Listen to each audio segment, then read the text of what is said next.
Bismillahirrahmanirrahim. Allahumma sholli ala Sayyidina Muhammad wa ala ali Sayyidina Muhammad. Assalamualaikum warahmatullahi wabarakatuh. Baik, anak ibu, kali ini kita akan membahas mengenai penyakit pada sistem reproduksi pada manusia. Nah, di sini penyakit yang pertama yaitu tentang penyakit HIV atau yang sering disebut juga dengan penyakit AIDS. Nah, ini virusnya, virus HIV atau AIDS. Nah, ini penderitanya. Nah, HIV atau AIDS itu sendiri itu disebabkan oleh virus yang namanya virus HIV, Human Immunodeficiency Virus, di mana dia menyerang sistem imun manusia. Nah, biasanya penyakit AIDS itu ditularkan dari transfusi darah, pergaulan bebas, ataupun jarum suntik yang digunakan secara bersamaan atau bergantian. Sistem kekebalan tubuh ini biasanya semakin lama semakin menurun. Biasanya awal mula kejadian dia tidak tampak namun sudah beberapa tahun ya seperti ini. Selanjutnya yang kedua di sini adalah penyakitnya gonore. Nah, gonore ini kita lihat di sini, ini penyebabnya adalah bakteri Neisseria gonorrhoeae, di mana akan terjadi sakit atau keluar nanah pada saat kencing, itu misalnya pada laki-laki, ataupun adanya keputihan di mana keputihannya tersebut berwarna kuning hijau, di mana keputihan ini terjadi pada perempuan. Selanjutnya yang ketiga yaitu penyakitnya sipilis atau raja singa. Nah, sipilis ini seperti ini. Sipilis itu disebabkan oleh bakteri yang namanya bakteri Treponema pallidum, di mana ini bakterinya itu menyerang pada daerah sekitar kelamin dan bisa menyebar terus hingga menimbulkan kerusakan organ. Selanjutnya adalah penyakit herpes simplex genitaliz. Nah, ini seperti ini bentuknya, kayak jerawat tapi parah, menular, panas. Nah, ini disebabkan oleh virus herpes simplex tipe 2 yang menyerang kulit di daerah genitalia luar atau di bagian alat kelamin, di mana khususnya bagian luar itu bisa juga di anus ataupun juga di vagina.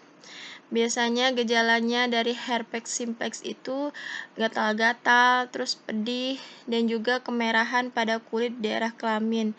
Selanjutnya dia melepuh kecil-kecil, selanjutnya akan luka.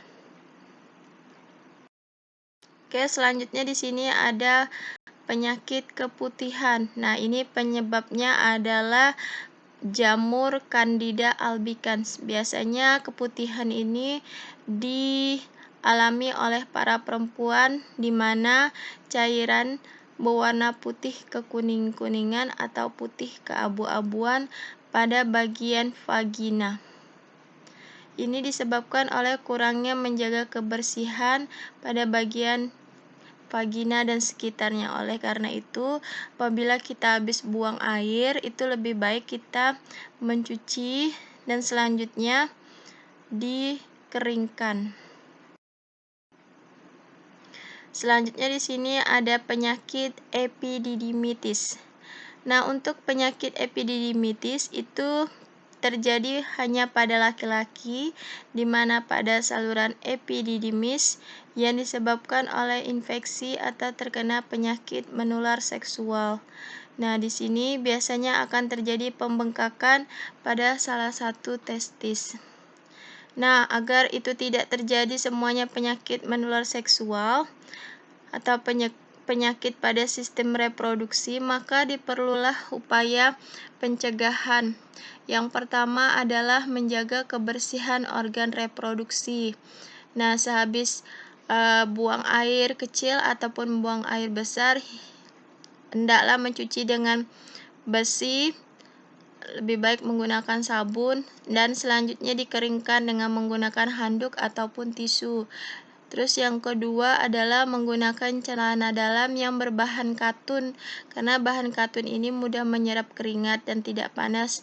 Dan selanjutnya mengganti celana dalam itu 2-3 kali sehari, agar tidak menyebabkan kuman atau bakteri menempel di organ reproduksi. Yang ketiga adalah memotong rambut di daerah organ reproduksi apabila panjang, karena akan menyebabkan tumbuhnya jamur atau bakteri di sekitar organ reproduksi. Nah, yang keempat adalah untuk para perempuan yang mengalami menstruasi, mengganti pembalut sesering mungkin, misalkan 2-3 jam, dan hindari menggunakan sabun kewanitaan dan panty liner terus-menerus, karena akan menyebabkan perubahan pH pada organ reproduksi yang mempengaruhi organ reproduksi. Yang kelima adalah hindari pergaulan bebas seperti seks bebas, seks di luar nikah, terus menonton film porno, penggunaan narkoba, jarum suntik, dan sebagainya. Selanjutnya, sini ada tugasnya hanya 2. Yang pertama adalah jelaskan 3 macam penyebab dan penyakit yang ada pada sistem reproduksi manusia. Yang kedua adalah sebutkan 3 macam cara mencegah penyakit pada sistem reproduksi manusia. Oke, sekian dari Ibu. Assalamualaikum warahmatullahi wabarakatuh.